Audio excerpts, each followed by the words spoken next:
For friends who know me well, I go home, I spend time with my family and my children without sound. I get up at 4 o'clock in the morning. I use that as my meditation time. I was a psychologist for many years in New York City, and I listened. But when something happens within me called passion, I turn into another person, who you're meeting right now. I was the kid that everyone told no. I was told by a high school guidance counselor that I would never go to college. I was brutally tortured and bullied by kids throughout my entire education. Until my senior year in high school, I made a choice the first day of school. I got to the buses, and I knew if I went back to that school, I would die. So I made a different choice. I got onto a different bus, and I went to a boys' prep school. I arrived there with the rest of the students, not matriculated and no money. And I walked into the admissions counselor's office, and I said, I have to go here or I will die. Seriously. They gave me a scholarship. I worked weekends selling jeans at the county seat, Levi's jeans. You gotta remember, just direct your feet to the county seat. That was me, hey. And I put myself through school. I went on to college. I went on to pursue 2 masters and a doctoral degree in psychology. And the funny thing is that the first master's degree, the very first day of that year, guess who was in my class? That high school guidance counselor that gave me that really bad information. I wrote a song called I Say Yes. And the lyric of the song is, I say yes because I'm all run out of nose. My nose ended the day I got on that bus in high school. I didn't listen to bad advice. I listened to good advice, but I didn't listen to dream crushers. So I went on, became a shrink, New York City, fast forward. 9/11 happened, I was completely burned out, and I dropped everything and went to Nashville to become a singer-songwriter performer. Crazy, right? Yeah, there was no business plan. And I did that. And I happened to run into a woman at a bar, yes, a bar, and she happened to take a liking to me. She is my very dearest friend, and she invited me to her home for a party. And I brought a big pot of my Cooper Bowl chili, which is really good, by the way. And I brought it to the party, and little did I know, I hadn't done my research on her, but she was a #1 hit songwriter and wrote my most favorite song in the world called Something in Red that Lori Morgan performed in the 90s. And that pot of chili connected me with people and started a conversation. Fast forward. Another 13 years later, I'm on the road, etc., and my husband and I decided to have children, and we had twin daughters. Twin daughters. So I dropped everything, because when I'm in. And we had to have a house in Forestburg, and I knew that I needed to feel engaged in something. And Port Jervis had always been on my radar. We don't make sense in the things that we do in our businesses in my family. We don't do business plans. For those people who are out there cringing that I'm saying this, we operate out of instinct and passion. And I felt very passionate about Port Jervis. And people thought I was nuts, again. So there's this theme of crazy decisions. But I saw this quote that says, It's on my Instagram page if y'all want to follow me. Would love that. Next time you're afraid to share ideas, remember, someone once said in a meeting, let's make a film with a tornado full of sharks. Sharknado, y'all know that reference? It's a film about a tornado of sharks. And it did very, very well. So here I am, I'm in Port Jervis, I meet Valerie, and I was looking at buildings, and this one building, I was waiting for the realtor, and the realtor was late. I don't do well with late, especially an hour and a half. And I was with a friend of mine, and I was like, I'm not gonna say what I said. But I said, let's beep, out of here. But they showed up, and we looked at this building, which was an old gym, nasty. Had not been used in a long time, needed a lot of work. Fast forward, I came up with this idea to do this business that represented my passions, which were food, music, parties, and home and design and home decor. So for a solid year, 6 days a week, I was there with my crew working on this project. We opened the doors a year and a half ago in November. The very first customer comes in, she goes, so, you think you're gonna make it? Very first customer. I had spent every day, I was so tired. And my face dropped. And she goes, oh, I didn't mean to offend you. I said, you know what? You offended the possibility of this town, not me. She dropped $1,000, by the way, out of guilt, which I gladly accepted. So, our business model is predicated upon the fact that people want connection. The internet is great. I love it. I use it for good. But people want connection, and they're not getting it.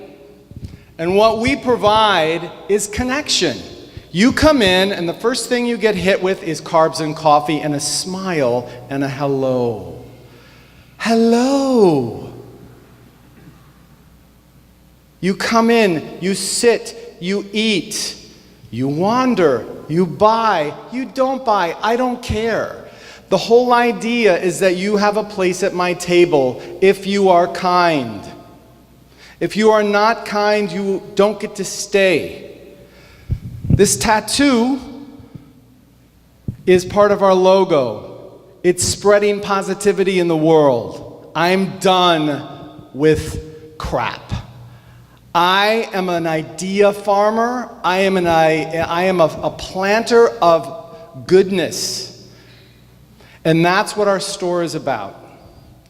We have an event space upstairs. We do parties and we do free things too. It's very important for me. Every Wednesday and Saturday we have story time. Craft, story, music. People come.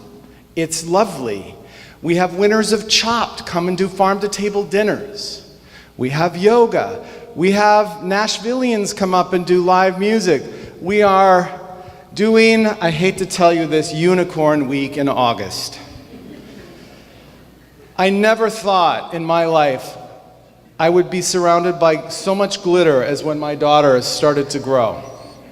Even in our contract for events, you cannot have glitter. Have you ever tried to clean up glitter? Okay? We're having Unicorn Week. For little kids and big kids, we're going to have a big old dance party. We're going to have different activities every day throughout the week to celebrate the unicorn. But really, it's about celebrating magic. And that's what's happening in our town. I cannot explain it. But what has generated from that day we opened the doors to what is happening 1 year later will blow your minds. People call it, and we all have heard this, Dirt Jervis. We have a drink called the Dirty Jerv, actually. I'm like, lean into that stuff, y'all. It's chai, it's dark chocolate, it's whipped cream and dark chocolate on top of that. Because I don't deal well with secrets or shame. There's no room. Okay, so it's the Dirty Jerv. It's our #1 selling drink and the most expensive one, FYI. So what has happened has been the synergy of idea farmers and dreamers. Yes, I got some friends to invest, but also they call it the Cooper juice. Don't drink the Cooper juice, you'll end up buying a building. But the people who have bought, just from conversations, and back to that, Lou and I were talking about this right before we went on, it is relationship that is the epicenter of all of our successes. I don't care what you do, be kind and do it well. So people come in, and I started walking, I'd leave the store, even if, I would just walk them down the street and start showing them around, because it's exciting to me. And it's important, because I think that, a lot of our old towns have been forgotten. I am attracted to damage. I like broken things. They're interesting to me. There's a philosophy in Japanese culture called wabi-sabi, which is embracing the fissure as beautiful. The cracks on our face, the cracks in our spirit. These are the things that define us and make us more interesting. Port Jervis got a lot of cracks, by the way. And we are embracing those cracks in really beautiful, magnificent way, as well as building new structures and re-envisioning old structures.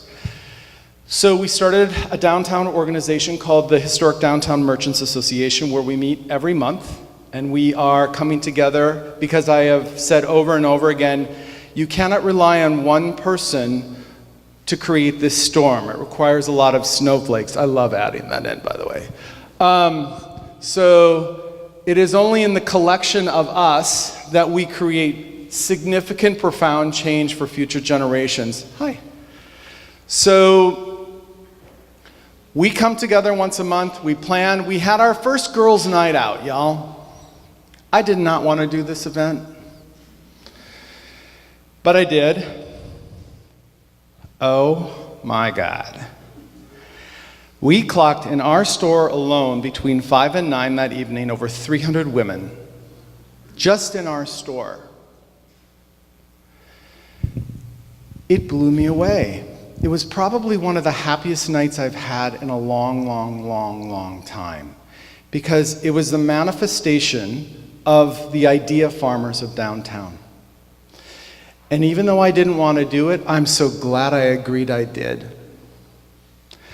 Because it also, beyond the obvious what's in the cash drawer, what it did was it became a showing point for possibility. Not just in Port Jervis, but in our lives. Here is a collection of individuals who came together and created change. So when I knew what was really happening, I was at the Erie having lunch, and I left, and I was walking out, and there was my husband, dirt, head to toe, planting the promenade. Now I knew he was involved, but this was a weekday. Mark does not take days off from work. I said, "What are you doing here?" He goes, "The planting needed to get done, and I need to show them how to do it." Mark is crazy plantsman, and I told the mayor, be careful what you wish for, because Mark was already yelling at people throwing cigarette butts on the street. I mean, he is a big steward of environment. Next week, he's there again. Mark is just a representation of all the people that have come together, including this amazing, Michael couldn't make it today, this amazing hiking trail. This guy is up with a pure 100% volunteer crew, and they have groomed over 40 miles of hiking and biking, hosting major bike races. I didn't even know what a fat tire was until about 4 months ago. But do y'all know what I'm talking about? Fat tire races, those thick tires. It's like, why do they have tires that big? I'm getting old, y'all, I'm getting old. So people come for that, and it is event driven. So the whole downtown is predicated upon this, and I think it's just evolved, am I talking too long? A little bit. Is all predicated upon the idea of come and stay. And you can do that through majorly easy ways, either the train, car, bike. So I really look forward to seeing your faces in my store. I look forward to hearing about our other panelists and what they have to share today. And thank you for your time. I feel so strongly about creating possibility in our county in these kind of forgotten places, and I think it's time that we start to pull together and dust off and shine up these jewels that exist in our community. Thank you.